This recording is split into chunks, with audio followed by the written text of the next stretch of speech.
16 years ago, I was living in Australia as an IT professional. Worked there for 8 years, very successful IT consultant. And wanted to create my own business. Tried many things in Australia. But not able to build business at all. Before that, I was in Saudi Arabia for 8 years. Again, I'm an entrepreneur by birth. I have something going on with me if I don't do things. Not a guy who takes a job. Try things. So tried my hand on businesses in Middle East and in Australia for a long time. And I realized in Australia when I was there, at that time population of Australia was 18 million people. And I realized for somebody to really do well needs a bigger audience, a bigger field, a place you can really do well. And then I suddenly decided to move back to my home country, Pakistan. My colleagues, my friends couldn't understand why somebody doing so well will move out to a country 95 which has got political issues. Even then there were political issues. Even then there was no September 11 yet, but still there were political issues. But being what I am, decided to go back to Pakistan and establish a technology organization called Ensure Technologies. Looking back, I still am surprised how I took the decision and why I was in Pakistan and why I'm in Lahore and why I'm standing here today. I believe that was the best decision of my life. It's an amazing country. I'll share with you some statistic, place to work. And it's all about people. I believe with all the difficulties we have seen in the country for the last 10 years, and Berkis have raised all those issues, still that is a resilient nation. This nation survives all the time. It's amazing. People have given up hope many times that the country will collapse, the economy will collapse, and it just keeps going. And how does it do that? Because I am a layman, I'm not an economist. But I go around the cities and towns and look at people, how vibrant they are, how they will keep on trying to earn a living. Basically, Pakistanis are entrepreneurs by birth. They are entrepreneurs. They will do things to earn money. It is all documented. It is not with the Governor State Bank. They would realize how much money moves around in the economy at the lower level. But it does. The economy does move. The economy does go around. People do live their lives. That's Pakistan. So I am a positive person by birth, the personality. In 16 years of my stay in Pakistan, I've seen a lot of difficulties. The dot-com crash came in, and we lost a lot of business. But always had this thought and belief that, where we are in Pakistan, we'll do well. Let me share with you some of the statistics. That's me, but I'll move on. Pakistan, a country with 180 million people. Now that's a lot of people to cater for. Doesn't matter what you sell. Doesn't matter what you offer. Somebody will buy it. 180 million people to buy. Excited? Emerging middle class? They're always looking for something new to buy. And that's Pakistan I'm talking about. The most of it is the youth. 25%, under 25 years old, 63% are under 25 years old. And that is tremendous potential for any country to have. In the next 20 years, countries with declining population will face a difficulty. Whereas countries like Pakistan will be the resource pool of the world. Now, of course, it's a challenge to use that resource pool. Use it wisely, and you have the power. Don't use it wisely, don't look after them, and of course there's a problem. The Pakistan I face, the Pakistan I deal with, the Pakistanis I work with are very smart guys. We employ 1,300 people, most of them around 26, 22 years old, from the best schools. And they are the force of the future. Every year we're getting more youths coming into the workforce. And of course, what Berkis said was very interesting, female. We have got 30% of our workforce is female staff. They are very intelligent, very keen to work. Parents are allowing. It's interesting, this is like people don't realize Pakistan society has moved on. Girls come out and work. Some of them the leaders in a company. Some of them will lead teams to China and to Malaysia, to Australia for 4 or 5 months, and they're the leaders. Young girls at the age of 23 leading a team of 10 boys to deliver a very, a big assignment. They lead. So female is a key provider of services today in Pakistan, and they are growing. And we do understand the importance of how we can really provide them a forum, a platform, so they can do better. Pakistan does produce good graduates. Schooling is good. 18 million people speak English. That's a lot of people. A lot of people can be used to generate a lot of services. I mean, I have my own theory about Pakistan economy, and people disagree. I believe Pakistan is a services country. Country has tremendous potential to provide services around the world. Take example of my industry, technology, IT. We are able to service the world and our customers around the world with all the power shortages, no gas, no power, we were still able to deliver our services. We were able to create our own power, few generators, 24 hours a day, we're working. Haven't lost a single day of work in our industry. For the last 5 years, power going out, blackouts, we were still working and we're delivering. Gas, we don't care. Political issues, we don't care. What's happening into the Karachi, we don't care, because we can deliver our software with a touch of the button. Press a button, I'm delivering a few $1 million worth of software to customers around the world. We continue to do business. Customers like it. Customers are upset and concerned when things were difficult in 2009. There was a lot of terrorism in Pakistan in 2009. I remember whenever I went, first question would be, are you safe? No, I smile and say, oh yes, we are safe. Can you deliver? Oh yes, we can deliver. Oh yes, we can do. And we did.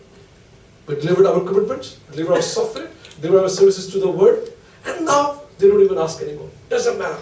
Now it's all about, when can I get my system? It's beautiful, I love it. The last 5 years, we faced it. Now we're in the time where people just don't care about what's happening around them. They just want to know when they will get their software. So Pakistan, with that kind of resources, schools, now schools are maturing up. We have got schools for the last 25 years. Of course, schools takes decades and 100 years to mature, but we are on a fast track. We have some very good schools. Our IT industry is very young. Our schools of IT are 25, 30 years old, but it's amazing what they have done in a short period of time. They produce some very smart graduates. Credible. I work with them day around, very creative, amazingly intelligent people I work with. Sometimes I'm just shocked what they can do. I'll talk about what we develop in a minute. Just slides, I mean, I'm not comparing with it, I'm just giving you an idea why it was so easy for us to do business in Pakistan. It's amazing how easy it is to establish a new company and be able to start your business, be able to export, able to send you money back as a dividend. We did all that, and that's what Pakistan is today. I mean, Pakistan gets this stigma of all the things happening around it, but few people realize it's a country which is easy to do business. And I do agree with Muslim, and it's amazing. I would have used the same technology. We haven't paid a single penny to anybody in the last 16 years to do our business. Simple rule. You pay bribes when you go out of the way.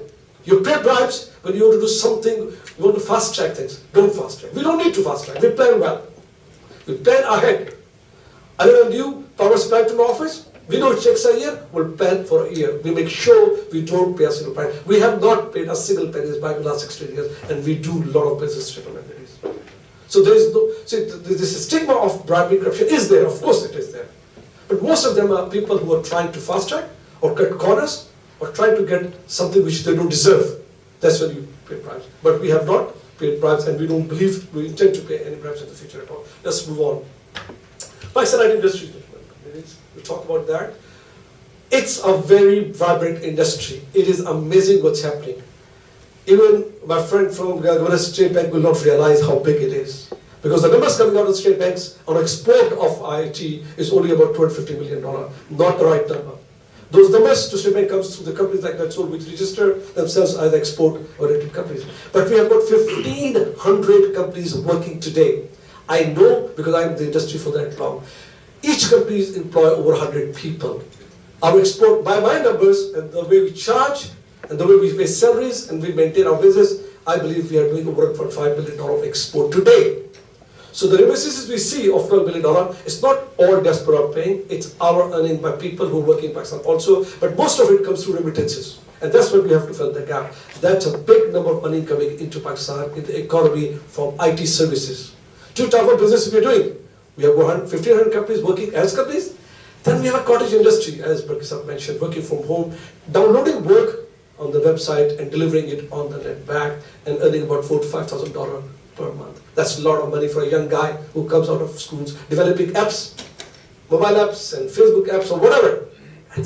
I believe my number is over 100,000 kids are working now in that cottage industry, because we try to keep tab because we lose people. Our attrition has been high recently simply because we said, what's happening? Where are these people going? And some of them sitting home and working from home, males and females. Others were going into new companies which came out in the last 3 years. Amazing companies came out. And I find out what these companies are doing. Most of them are export from US and other places. These companies are doing extremely well in Pakistan. Pakistan art industry is growing. Pakistan has a quality standard. Companies are very focused on the quality development. We have CMM level 5, that's only is a CMM level 5 company, and we have many other companies have made sure they get quality accreditation so they can compete with the world. So we do have quality companies at the moment in Pakistan which are doing tremendous jobs. Some of them are doing amazing jobs. They are winning prizes around the world, they are developing applications which are recognized as a global application. So Pakistan industry, though, we are, compared to India, which has done extremely well, but I think it's an unfair comparison at all. We are a different industry, we are a different country, we are different people altogether. We have our niche and we have our expertise. Pakistan is, in fact, did something very good the last 20 years. They focused on product development compared to outsourcing. We couldn't compete with India because India had a bigger number of people to outsource. We said, all right, what do we do? How can we go and get our chunk of the business? And what we did was create our own niche and expertise and our own product. And that has done well for Pakistan. We have got companies with their products going around the world today, and they are really bringing a revenue which Pakistan needs. I'll just move on. Pakistani rupee is much lower to compare to other currencies in Asia. That gives a big edge. For every dollar I bring in, I've got to get more rupees. That does really help Pakistani IT industry. We pay better, we pay well to our experts. And we have more leverage to invest back into our business to grow. English is good. Young guys, naturally they speak good English. Languages are the norm in the homes. Compared to other regions, our attrition is very low. NetSol is the largest company in Pakistan today, and we are the prime target to be picked up. Anybody coming in will go after NetSol to hire people. But we do have a percentage attrition. We keep an eye on that. And it is low compared to the global standard. We keep tracking on how we lose people, what number of people we have lost, and we have a very low attrition. Because we produce a lot of new graduates. And then companies like NetSol do their own training also. So we do. We still have a lot of room for companies to come in and join and get the benefit of the low quality, the low cost and high quality resource pool available in Pakistan. And of course, ethics of work. Well, I'm the example of delivery. We have delivered some very complex solutions over the last 15 years. Solutions worth $10 million being delivered to customers in China and Australia and everywhere in the world. And customers are very happy. I remember in China about 2 years ago sitting with the Chinese bank's chairman having a dinner, and it was Ramadan, month of Ramadan in China, and we have a team of 10 young people working there in the bank. And the Chinese chairman said to me, Mr. Gori, I'm really surprised of the people you have got. I said, how you are surprised, Mr. Chairman, what have they done? He said, it's amazing, these guys, young guys come to office every day in the morning. They don't eat and drink anything at all whole day. And still they work, they laugh, they smile, and they're having the energy. By evening they will eat something, and they're still coming to work until very late and go back, and next day come back again. I haven't seen people like these. They are very happy. You are very lucky, Mr. Gori, to have people like that. I said, that is true, Mr. Chairman. We are very lucky. We have the people who have the will, ethics, and work quality too. These guys are amazing. I really cannot say better than that. Any success we have seen in NetSol is because of the people we were able to employ in the company. Let me talk about my company. We are 16 years in making, very young by global standard. Still, we have seen a lot of difficulty when we came in. September 11 came in, we had 2-3 difficult years after .com crash. We had a lot of services contract in the world, we lost all those. The fact is, we survived. We survived, and we are now thriving. 16 years, we have come out of the incubation. We are a very mature organization today. We are the only company in Pakistan to have CMM level 5. We have a global clientele. We have customers around the world now today. Over 1,300 people employed today. We have got offices around the world today. We are a truly global enterprise, and very proud of that to be from Lahore and Pakistan.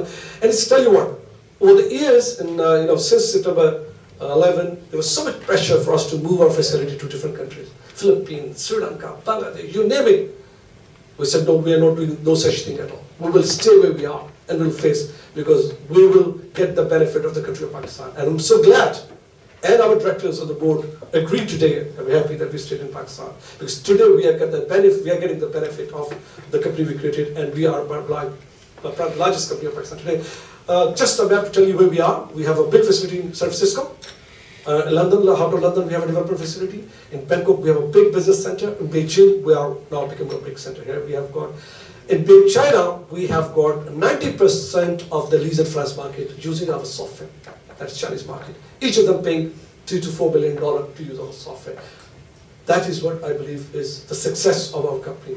Though in numbers revenue, we have not done big yet, but we just, I believe, are in a time to really exponentially grow into the revenue, because now we have the customers, we have the product, and we have the quality processes laid down, and we have got people with experience. Just move on. We are the highest exporter of Pakistan for the last 7 years. State Bank gives us the number. We export the highest revenue. We are going to do $40 million this year. It's a very small number, but it's just the beginning. We took our time to mature. Why it's so small number? Because we focus on developing a product. Products development take a long time, especially when you're developing a financial ERP solution. A solution which is, looks after the lending business. That is complex. Each application is worth about $3 million per copy per license. Now that takes time to get maturity, and that takes time to get the reference. But we got all that. NetSol Financial Suite is the main application we depend our bread and butter on. 16 years in making, huge application. It's a total lending life cycle, starting from generating an inquiry from a dealer who wants to buy a car or finance a car or a ship or a plane. Credit approval cycle, we have a very smart credit engine which does credit approval, automated credit engine. And then of course, we maintain a contract of a borrower and lender. It's a huge contract, it's complex, and we have a number cruncher software at the back office which does that. We know of many awards, but I will move on. Customers, we have one of the finest customer base in the world today. Captive industry is our customer today. Toyota Leasing, Mercedes-Benz Finance, Volvo, Hyundai, Fiat, Nissan. These are the customers who use our software to manage their captive finance around the world. Just give you an example. Look at Mercedes-Benz Finance based in Singapore. They are my first customer ever from Singapore. They have got, the full region is now managed by software from NetSol. 10 countries of Mercedes-Benz Finance are running their captive finance portfolio of billions of dollars developed, designed by software house in Pakistan. And now that's the key to creativity and ability to design complex software in Pakistan. We have big names as customer. Now we're moving out of captive finance, we're going to the banking industry. Banks are now our next customer. We are moving from just car lending to lending. That's our big goal. We have got our new software ready. It's a new generation software which is ready now. And it's going to hit the market by December this year, and we will be really going after the bigger market. Market is growing. Just quickly about what we sell is, most of the companies, our customers are using in-house developed leasing software. Difference between banking software and lease financing was that banking software was developed by many companies around the world. Big companies are selling banking software. Very few jumped into developing into lease and finance. It was a small industry about 30 years ago. Most companies, the customers will have their in-house development to do the business, to run the software. Now, today, that software is getting old. North America, in Europe, all the countries I've visited a customer, they're using a legacy system with green screen. They use it because it's reliable. It's a number cruncher, so they won't change. But they have no choice but to replace the software in the next 5 years. And this is where we are very excited. We believe we have a huge market waiting to replace a system in North America, in Europe, in the next 5 years. We're already getting the signs where we're being called in to look at their system and see if they can be replaced. Of course, can be replaced. So we are looking forward to a very exciting next 5 years for NetSol itself. But let me talk about Pakistan.